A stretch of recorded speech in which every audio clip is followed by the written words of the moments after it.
Welcome to the Science of Success. Introducing your host, Matt Bodnar. Welcome to the Science of Success, the #1 evidence-based growth podcast on the internet, with more than 5 million downloads and listeners in over 100 countries. In this episode, we share how to ask for what you want, get the help you need to succeed, and look at evidence-based lessons for how you can get more of what you want with our guests, Dr. Wayne Baker and Larry Freed. Are you a fan of the show, and have you been enjoying the content that we put together for you? If you have, I would love it if you signed up for our email list. We have some amazing content on there, along with a really great free course that we put a ton of time into called How to Create Time for What Matters Most in Your Life. If that sounds exciting and interesting, and you want a bunch of other free goodies and giveaways along with that, just go to successpodcast.com. You can sign up right on the homepage. That's successpodcast.com. Or if you're on your phone right now, all you have to do is text the word SMARTER, that's SMARTER, to the number 44222. In our previous episode, we heard the incredible story of how our guest went from a bricklayer to working with some of the most powerful and influential people in the world, and the amazing lessons that he learned about making things happen along the way with our previous guest, Steve Sims. Now for our interview with Wayne and Larry. Wayne E. Baker is an American author and sociologist on the senior faculty at the University of Michigan Ross School of Business. He's best known for his research in economic sociology and his survey research on values, where he documented America's core values. Larry Freed is the co-founder and former CEO of 4C, the founder of Second Stage Partners, and the author of Innovating Analytics, How the Next Generation of Net Promoter Can Increase Sales and Drive Business Results, and the book Managing Forward, How to Move from Measuring the Past to Managing the Future. Larry is also currently the CEO of Give and Take. Wayne and Larry, welcome to the Science of Success. Thank you, Matt. Glad to be here. Great to be here, Matt. Thanks.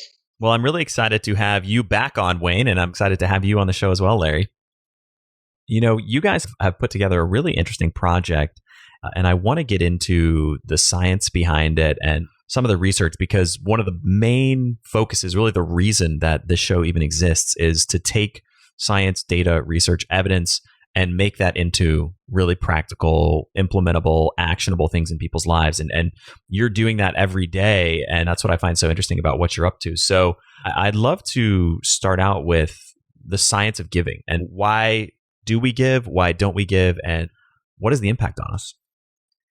Yeah, so I can trace the idea back 21 years when we created the Reciprocity Ring. It's an activity for teams or groups in which people ask for and give help to one another.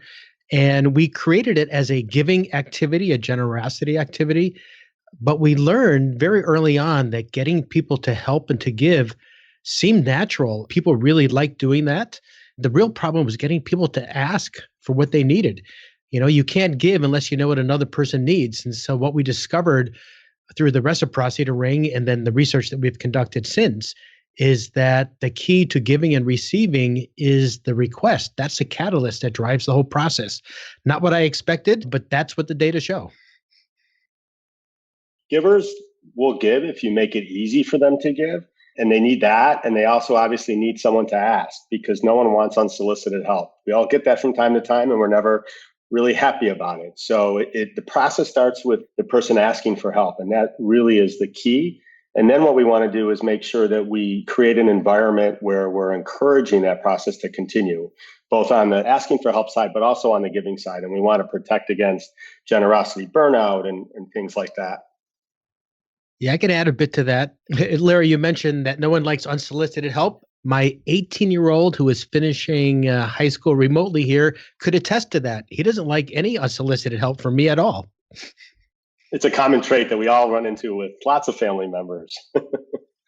Yeah, and that's a great insight. And I mean, it comes back to one of the most interesting things, Wayne, about your work that I find so intriguing is that it wasn't getting people to give that's the problem. It's actually the opposite, which is getting people to ask for help. It's so you wouldn't think that would be the issue, and yet that's really what the challenge was.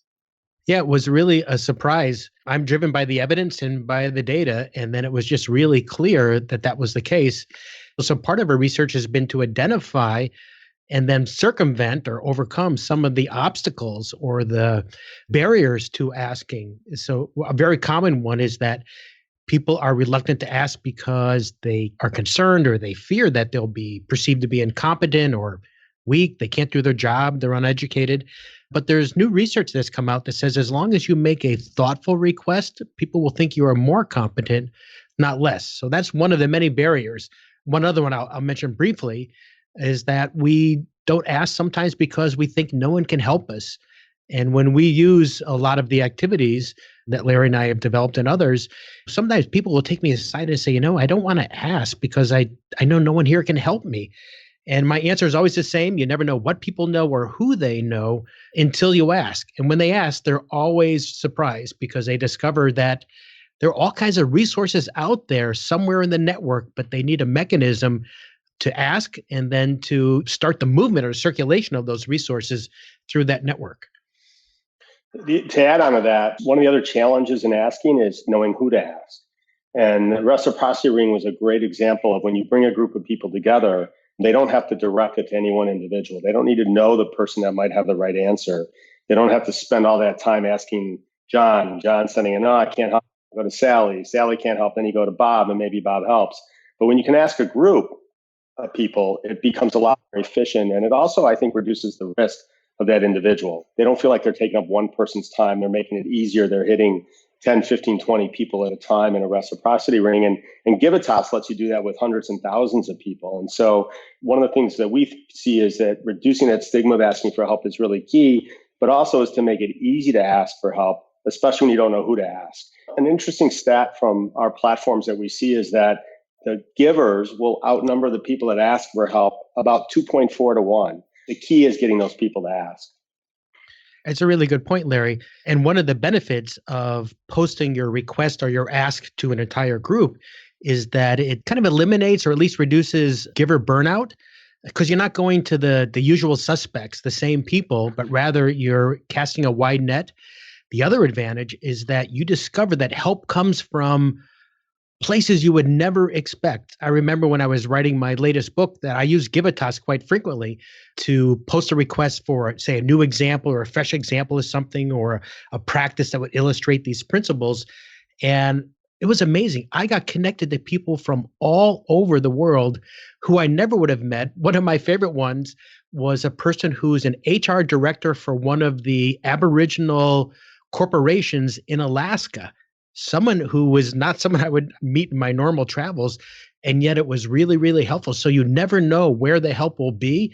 And a tool like Givitas really enables you to, in a sense, kind of search the world for the person that's got the contact or the resource you need.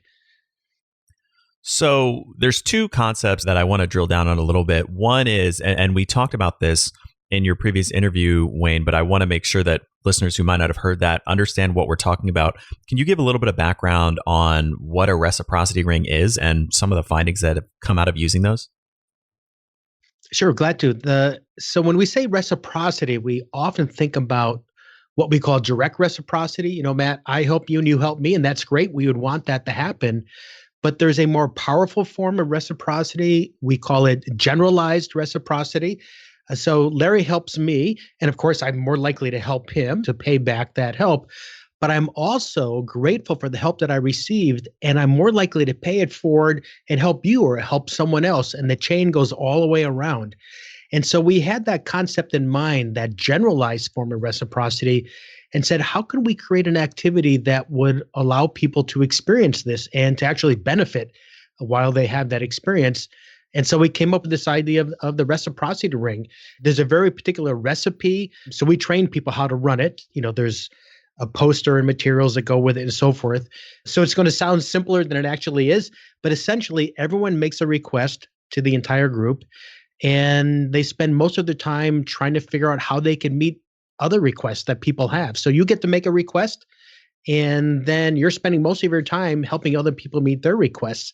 And what we find is about 85% of the time that the people you help are not the people who helped you. Rather, it's that more indirect or generalized form of reciprocity. So in brief, you could think about it as a structured or guided, facilitated activity for asking for and giving help that really brings out all of the resources that exist in a group. I love that stat that 85% of the time, the person who helps you is not the person that you helped. And when we look at our lives more broadly with that lens, it really shines light on the fact that you may never know where help is actually going to come from. Oh, absolutely. One of my favorite ones was a senior engineer in a large manufacturing company had a request involving some complex problem he had with a metallurgical process. Now, I had no idea what he was really talking about, but he said, look, I need to talk to an expert in this particular metallurgical problem. And help came from a 22-year-old admin who had recently been hired by the company. And you would think, well, how would that person be able to help? But she was not an engineer. She said, well, my dad is the world's expert in that problem, and he just retired. And my mom has been encouraging him to spend more time outside of the home. So she's able to tap her network and connect her dad with this engineer. And together they solve the problem. And if you take that and think about, when you're doing it in a face-to-face environment, it's remarkable how powerful that network and how far that network can reach of 20, 25 people that you're with, and the people that they know. Now say you're in an online reciprocity ring, or what we call Givitas, and you're dealing with 200, 500, 1,000, 2,000 people, and how much power you have. You really get that multiplicative impact in terms of that reach, which is phenomenal. If you hit such a big group of people, at some point, does it start to break down in terms of it becomes almost too anonymous to really be able to understand and help people with their problems? Or have you found that it's actually the opposite and the larger network really ends up creating a lot more value for people? I think it's the opposite in many ways. The key thing is that we also want to balance that generosity burnout, right? Selfless people often will say yes to everything, and they get sucked into this time warp, and they can't really do their own job and get their own things done. Or a typical social network lures you into that social network, and you spend 2 hours on it, bouncing around and watching videos and all kinds of crazy stuff these days, and you don't realize where the time went. Givitas is really structured in that same way the Reciprocity Ring is. In many ways, it's an online manifestation of the Reciprocity Ring. And so you have that structure, so it makes it really easy. We use the phrase be a giver on 5 minutes a day or 5 minutes a week. When you look at a typical network or a community forum or a listserv, you see topics posted. Sometimes people are boasting, sometimes they're bragging, sometimes they're making a joke, sometimes they're commenting on things that aren't relevant. It's hard to make sense of it all, and it gets really, really noisy really fast. We create smaller communities. It's not open for everybody. It's an invited group of people, but still can be in the thousands. And the beauty is there's some structure to it. So when a request is made, when someone makes an offer or help to it. And so it makes the process of going through the items that much quicker and easier. And it really is about that efficiency. And, again, givers will give when you make it easy, and givers will give because they want to be recognized for it and they want to be shown thanks and gratitude. And we can do all that in the platform, which makes it really, really powerful. Yeah, I can add to that. I think larger is better. What we have found is that there's a tipping point, kind of a critical mass, and it's generally a larger network works better and better. We've also found that it's helpful to have an affinity or a common topic or interest. So give you a couple of examples. There's a Givitas community for people in HR, human resources, people who are in HR or have an interest in that. There's another for women at work, one on people analytics, one for associations, another for nonprofits. People have a common interest or that affinity. And what we've found is that people are just really, really helpful. And I kind of think of it as the kindness of strangers, that people are really willing. I'm still amazed at some of the help that is given. For example, in that HR ring, where someone will post a request for something that's pretty complicated HR issue or challenge that they have. And that's been addressed or solved in other companies, but they don't know where, but they find it through this tool. And people will say, oh, here's my 20-slide PowerPoint deck of how we address that problem. And it's really quite amazing, but it's the large network that really makes it go. I'm also curious, and there's a couple other things I want to dig into too, but what percentage, and you may not have exact metrics around this, but what percentage of asks or problems or challenges go either unanswered or don't get resolved or don't really get sort of forward progress on the goal they're trying to get help with? In the Give a Toss platform, in the Reciprocity Ring, it's almost 99.5% or more get some sort of help. And all the ones I've seen, I can think of maybe one request that nobody was able to offer help on. And in the platform, we actually see similar kinds of numbers. It's generally 99, 98, 99.5%. What's also interesting is on average, we'll see 3.5 to 4 offers of help for each request. A request still has to be a good request. And sometimes when you don't get help, it's because your request was too vague. It wasn't specific enough. There was no realness to it. So there's a whole methodology, and Wayne's the expert in this, to really make it a good request. And that's part of it. But once you make that, then you get that request out there. When you've got a broader network, you're more than likely to get help. And the beauty is when you've got a group of people trying to help, you can build on what each other's knowledge is. So you don't even need to have one person that has the whole answer. You might get part of the answer from one person and another part from somebody else. And then a third person weighs in and makes a comment and says, this is right on, but one more thing to think about. And so now you've got really the community helping to solve that problem. And the beauty is it just takes a couple of minutes. And so people are happy to do it. And we just get incredible response that way. Yeah, what we have found is that a request that is well formulated is more likely to get a response, even if it's a challenging or difficult request. And so the acronym that we use is a SMART request, which is different from a SMART goals. The criteria are a little bit different. I'll go through them very quickly, but the S is for specific. And Larry mentioned that already. A general request, sometimes people make a general request thinking that they're casting a broader net, but it's hard to respond to a really general request. It's a specific request that triggers people's memories of what they know and who they know. So the S is for specific. The M is for meaningful. That's the why of the request. Really critical to do that. I've done some statistical analysis with a colleague of mine on thousands of these requests, and we find that those where people have left off the why or the meaningful part are less likely to get a response because people don't really understand what's behind the request. So the why is really important. A is for action. You're asked for something to be done. The R is for strategically realistic. Now, we encourage big requests, stretch requests, small requests, as long as it's real, but it's got to be within the realm of possibility. And then finally, T is time. What's the deadline? And again, here, a very specific deadline is much more motivating to people than a general request. If I said, sometime by the end of the year, people will put it. I mean, I've got Post-its on my desk here that are those kinds of requests. Do this when you get to it. Well, I'm not likely to get to it. But if I knew that you needed something in a week, I'm much more likely to respond because I know you need it much more urgently. This episode of The Science of Success is brought to you, yet again, by the mobile app Best Fiends. That's Best Friends without the R. Best Fiends is honestly one of the best mobile games I've ever played. If you're looking for a truly fun and engaging way to pass the time while enjoying a great story and awesome visuals, Best Fiends is for you. Y'all, I'm already on level 188. That's 68 levels since we last talked. It's like, as soon as I think I have the game figured out, there's some new component, a new requirement that makes the levels even more fun and challenging. The visuals are incredible, and the community they've created is top-notch as well. Best Fiends also does not require you to have Wi-Fi to play, so you really can play it anywhere you are. Listen, you gotta check it out. Once you do, email me at austin@successpodcast.com, and let's be friends. Engage your brain with fun puzzles and collect tons of awesome characters. Trust me, with over 100 million downloads, this 5-star rated mobile puzzle game is a must play.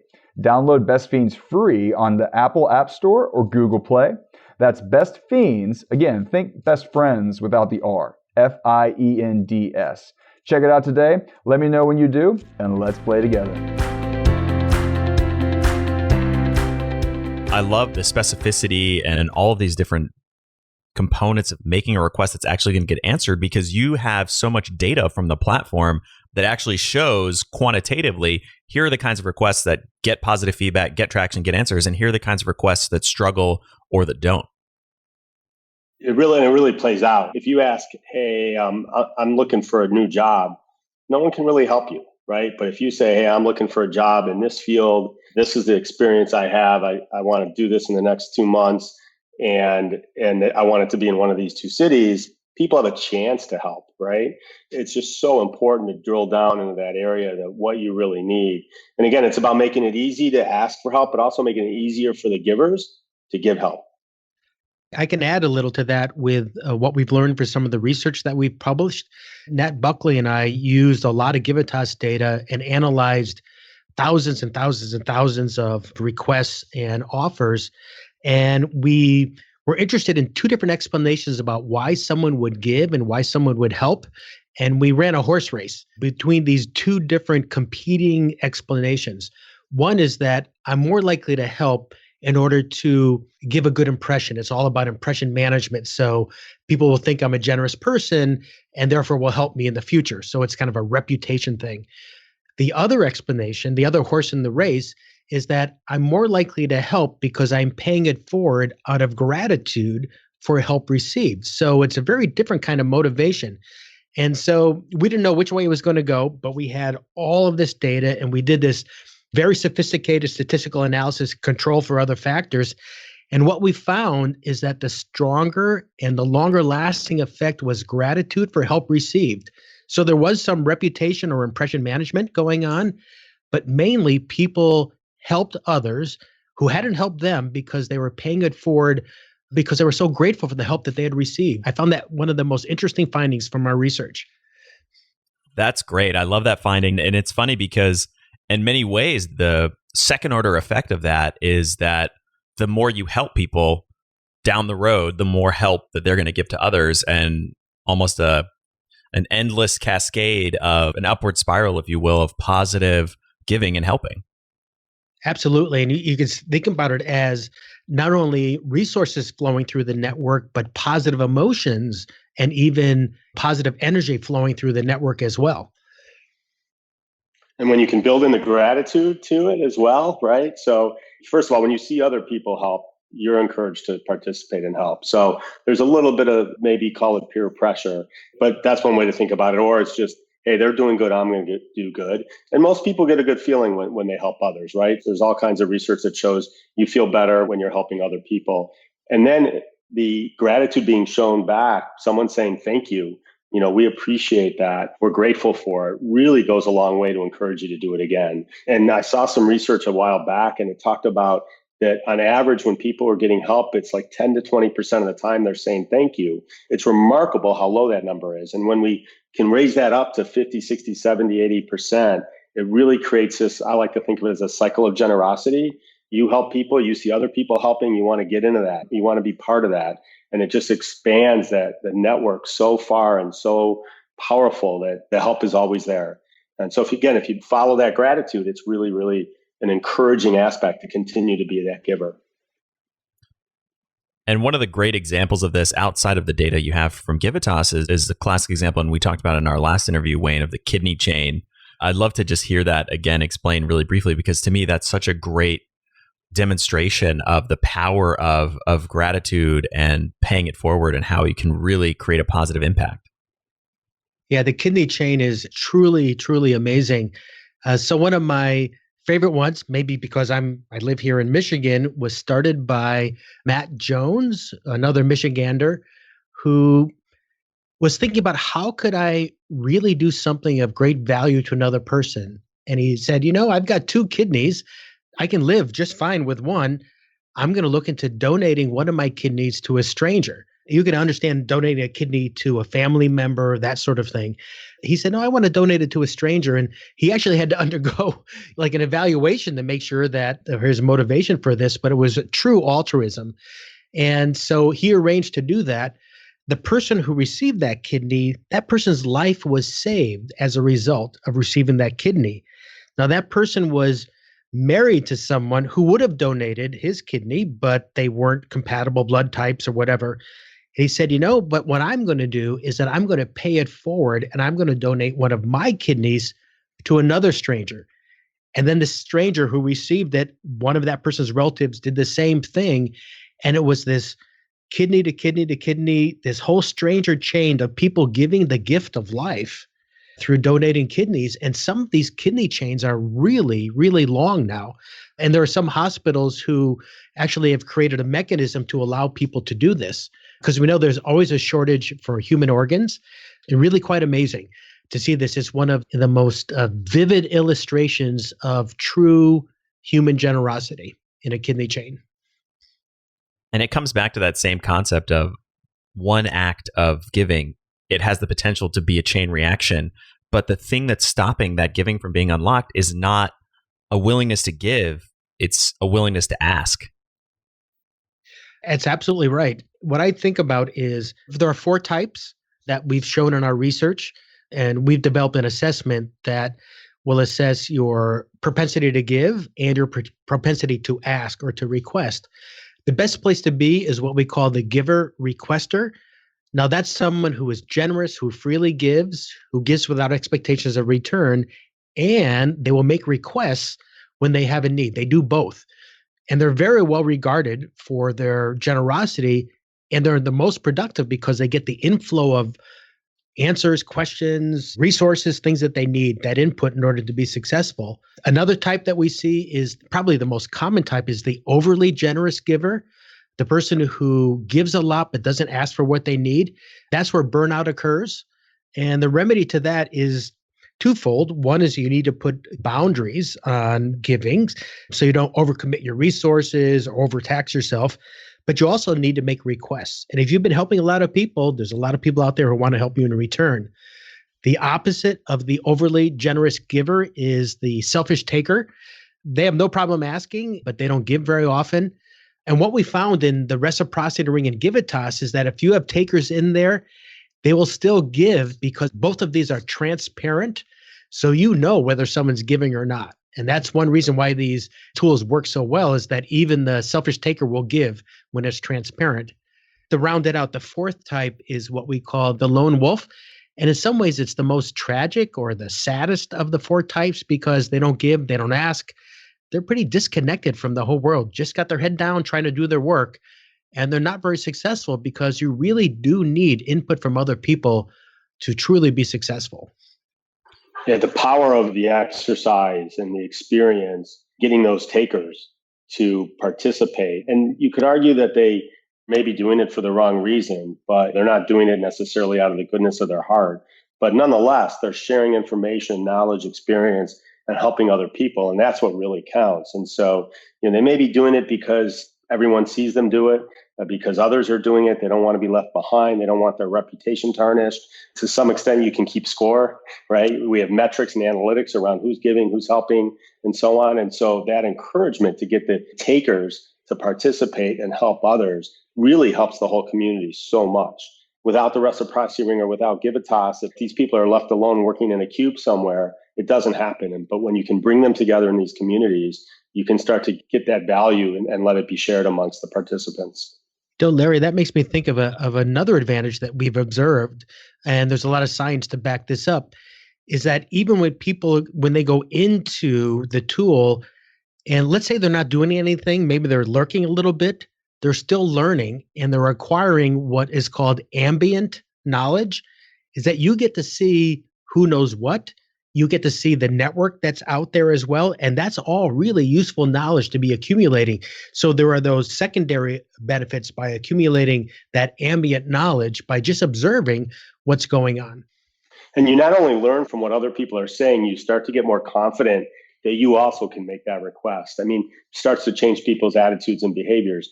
There's a huge stigma about asking for help. And it sometimes is mind-boggling that people are afraid to ask for help, but everybody is. It's that exposure that they don't want to show they're weak. You think about most corporate worlds, people are afraid to ask for help because they're going to be looked at like they don't know what they're doing.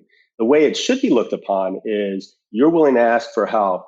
You're willing to raise your hand. That's a sign of strength. It's a sign of strength because you're putting the project you're working on, the customer you're supporting, the company you're working for in front of your own ego. And then you start to, when that works and you're willing to ask and people help you, now you're the perfect employee. You are doing what's right for the organization, for your customer, and everyone's able to help each other.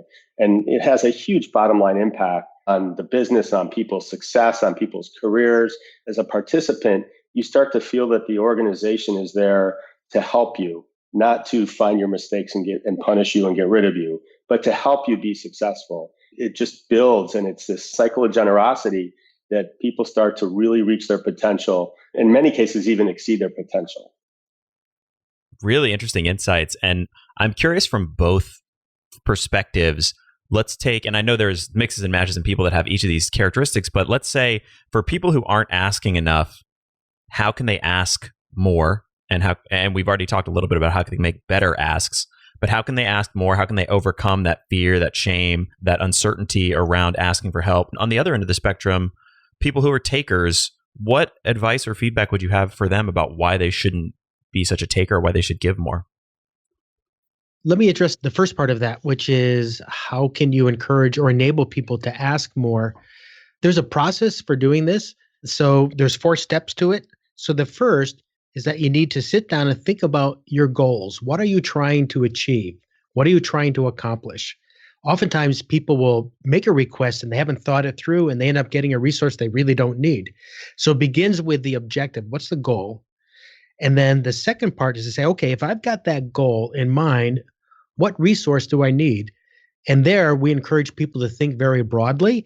It could be information, ideas, expert advice, a referral, a connection, a report, financial resources, whatever it is that you would need. But think about what are the resources I need to accomplish that goal. Then the third part is to make a smart request. And we already talked about what a smart request means. And then the fourth step is to then, okay, who am I going to ask? Am I asking a particular person? Am I going to ask in a group? Am I going to use Givitas to post to a large network of people? But you need some thought, you need some preparation to figure that out. Yeah, I could also say that there are 3 methods that I write about these in my book, which is there's the quick start method, the goal articulation method, and visioning. So the quick start method, as the name implies, is a very quick way of figuring out what are you trying to accomplish and what's a resource you might need. And it's a series of incomplete sentences and you need to fill in the blanks. And I'll just tell you 2 of them now. And so think about how you would fill in these blanks. So I am currently working on, and I could use. So if you could fill in those 2 blanks, you get a sense of what you're trying to accomplish and a resource that you need. Or if you say, one of my biggest challenges now is, and I would benefit from, sitting down and thinking about that will help you think about that goal and the resource that you need. So I've used this quick start method with executives quite frequently, give them about 10 minutes and they fill out these incomplete sentences and they get a really good sense of what is it that they need. The goal articulation method takes longer, but essentially it means in each of domains of your life, could be personal life, fitness, your spiritual life, it could be work, career, profession, whatever it is. You know, what are your goals? What are you trying to accomplish? What resources do you need? And then visioning is very powerful. It takes the longest. It's creating a narrative, a written description in vivid, inspiring detail of that life you want to have, say 3-5 years from now. And if you could write that out in that vivid detail, say, well, that's what I want. That's who I want to be. Even that's where I want to live. Well, there's a lot of goals in there and you need a lot of resources. And what we've learned is that if you've written it down, if you've shared that written vision with other people, people will start helping you right away. It's as if the vision is a request itself. I'll give you another real life example. So we were working with a large technology organization and there was a bit of a culture issue at this company. I'm not going to name the name of it. And one of the great ways to get any community or any organization to get over that stigma of asking for help is to have the leaders ask for help. And so in a company, it's the leaders of the company or the division, or we have a community where it's maybe followers of a thought leader. And if you can get that thought leader to make that request, everyone is inspired to also make a request, right? So it can be a formal leader or an informal leader. You're talking about big companies with big political structures. It gets hard for those people sometimes to ask for help. Sometimes they're the worst about it, right? And so we actually created a polling feature so that they could look to get input to make it a little easier for them to take that step in and ask for help, right? So instead of asking for how to solve a certain problem, they may ask for their sales team for input on which of the following 3 things are your biggest challenge to hitting your quota this quarter. And it starts the process rolling. So leading by example is a great way to help reduce that stigma. And then the other I think really important aspect of it is to celebrate the people that are asking for help, recognize them and celebrate it. Our first instinct is to celebrate the people that offered the help, which that's important as well. But we want to celebrate the people that made the ask, because that is the harder part. Other people see that celebration. They want to be part of it too. They see that it's a positive experience, that you didn't know what you were doing and you were willing to raise your hand and ask for help, as opposed to a negative experience. Those are such important points. It's very important for the leader to recognize and acknowledge not only those who help, but those who are willing to request and to ask. And a leader should do both. And another point, just to reinforce something that you said, is that the leader should be the role model of the behavior that they want in other people. If the leader's not willing to make a request for what they need, it's harder for everyone else to do it. The leader needs to make a request as well, to be what I sometimes call the chief help seeker. That's another role for the leader, is to be the person who will use the poll function, ask a question that way, or come right out and make a request. But by doing that, they're modeling the behavior that they want in other people. Showing a little vulnerability, right? That none of us know everything. Let's look for the group to help us where we can and make everybody stronger and better. Great insight. And I love the idea around leaders leading with their own behavior and being willing to ask for help. Such an important insight.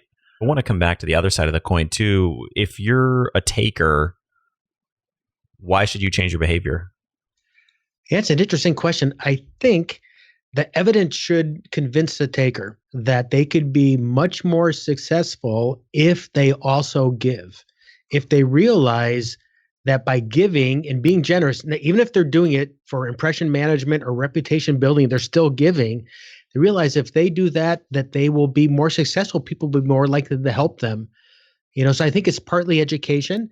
It's also practices, giving them tools or routines in which they can do both. They can give and they can ask.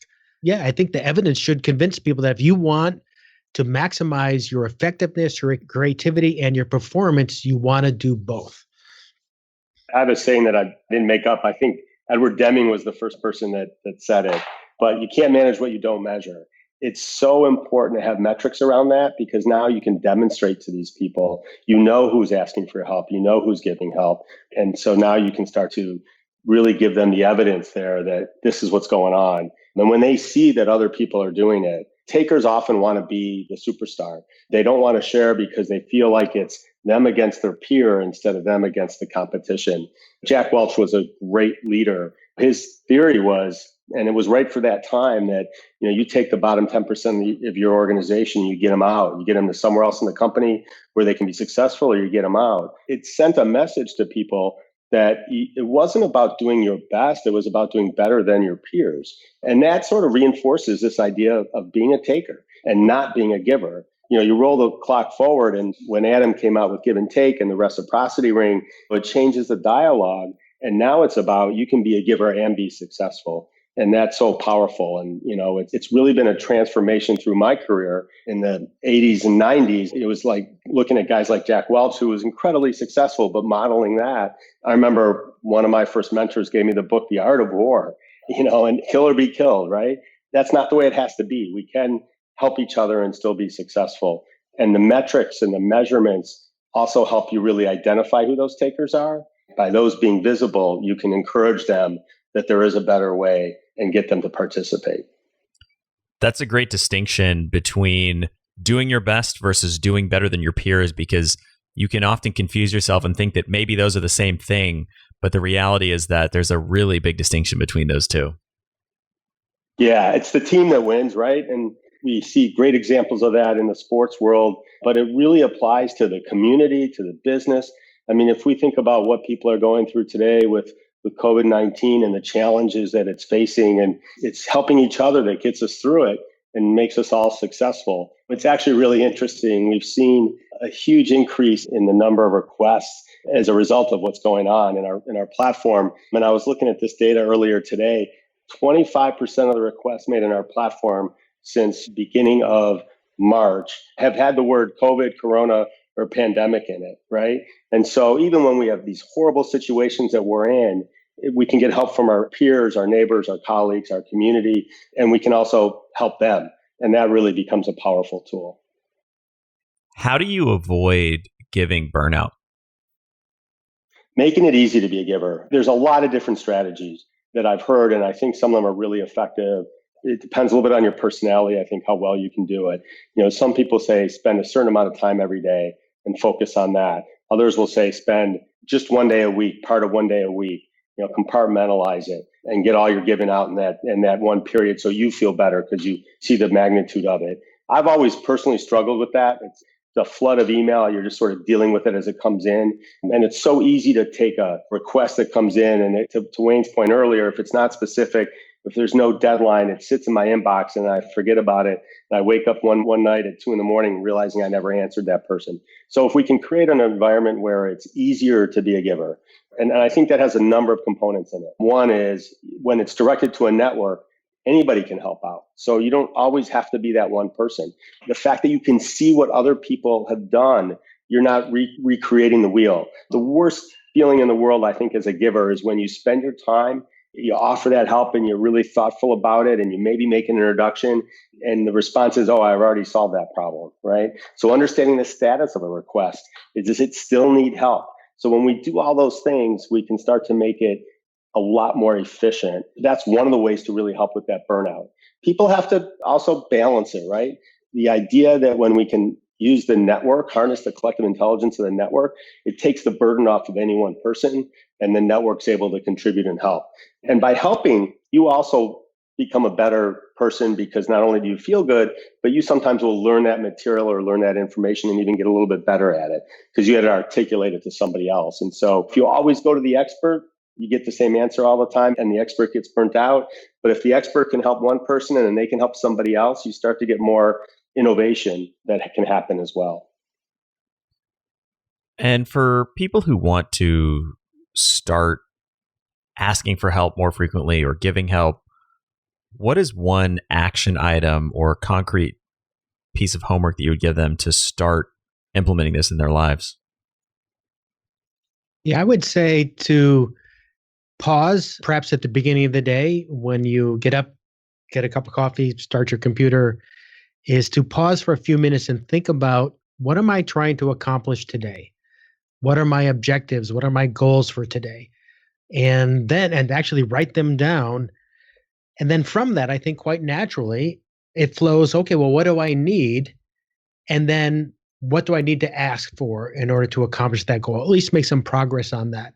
I've known people that have established that as a daily habit, usually in the morning. And they say it's been really, really helpful to do that. It only takes a couple of minutes, but it kind of clears your mind, focuses you on what you're trying to accomplish, what you need. And that makes it a lot easier to ask. Practice can help as well. And I think when you giving and helping others, we've seen from a lot of people in our communities, we'll ask them, hey, you've offered help to 6 people. How come you haven't made a request? Well, I don't do that. And I think when you think about the help you're giving and you can actually try to take that and say, now I'm going to give someone else the opportunity to be a giver because I'm going to make an ask. And so it's another way to give value and benefit to somebody else is let them be a giver. And I think if you turn it around that way, for certain people, the people that just naturally don't want to ask for anybody, they don't want to burden anybody. It's not a burden when you ask for help. It's actually enabling them to be a giver. And that's a different perspective on how to look at it.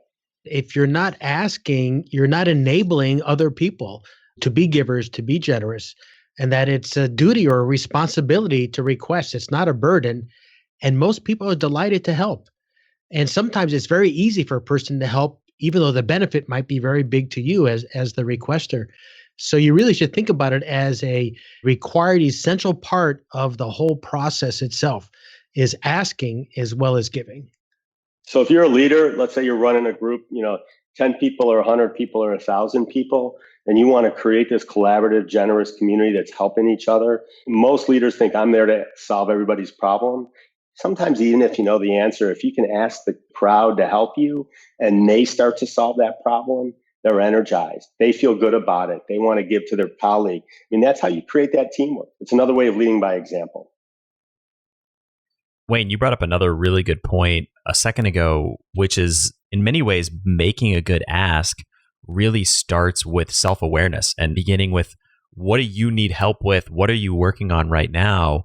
And what are your goals and priorities? Because if you don't even have clarity about that, then you can't formulate a well-articulated, smart ask, then you may not get the help that you ultimately want.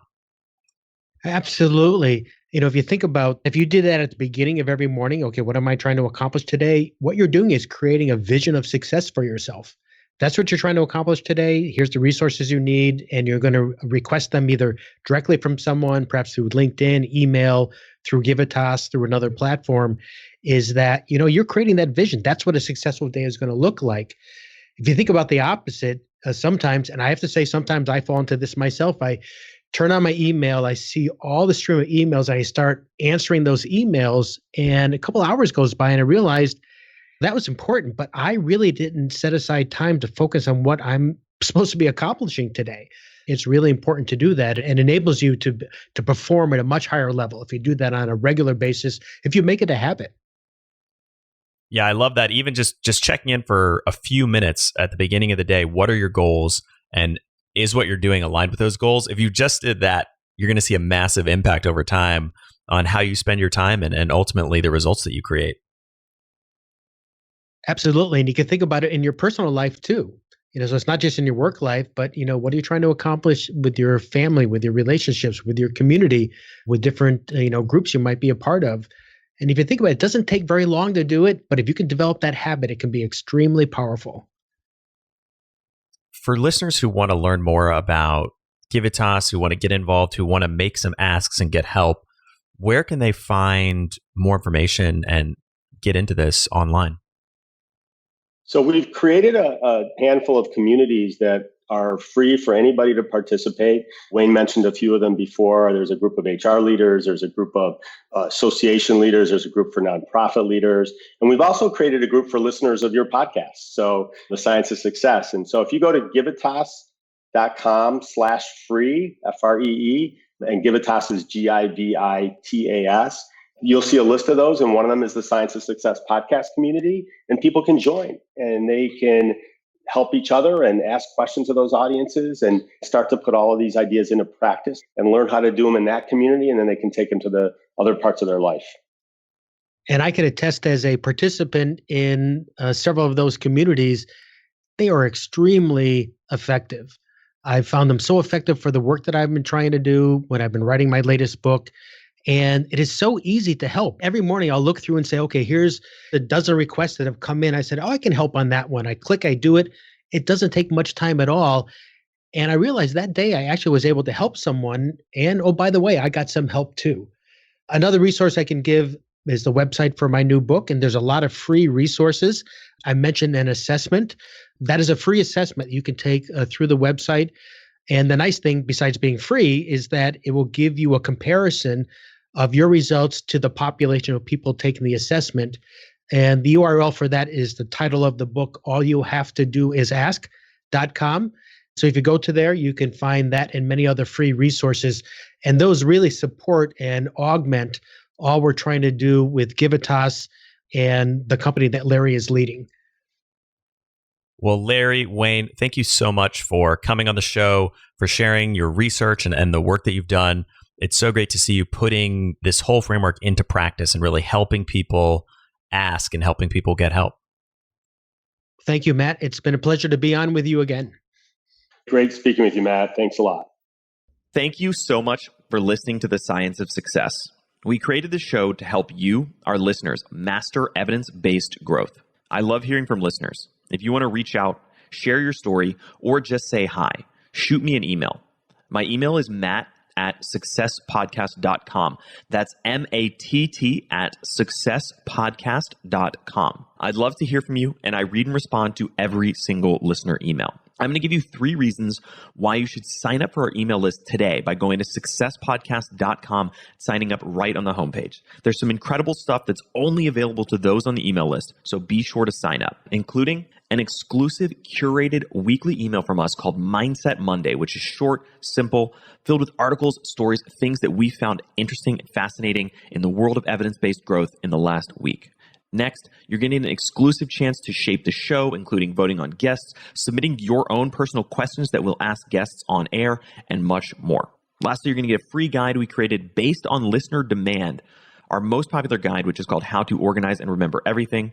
You can get it completely for free, along with another surprise bonus guide by signing up and joining the email list today. Again, you can do that at successpodcast.com, sign up right at the homepage, or if you're on the go, just text the word SMARTER, SMARTER, to the number 44222. Remember, the greatest compliment you can give us is a referral to a friend, either live or online. If you enjoyed this episode, please leave us an awesome review and subscribe on iTunes, because that helps boost the algorithm, that helps us move up the iTunes rankings and helps more people discover the science of success.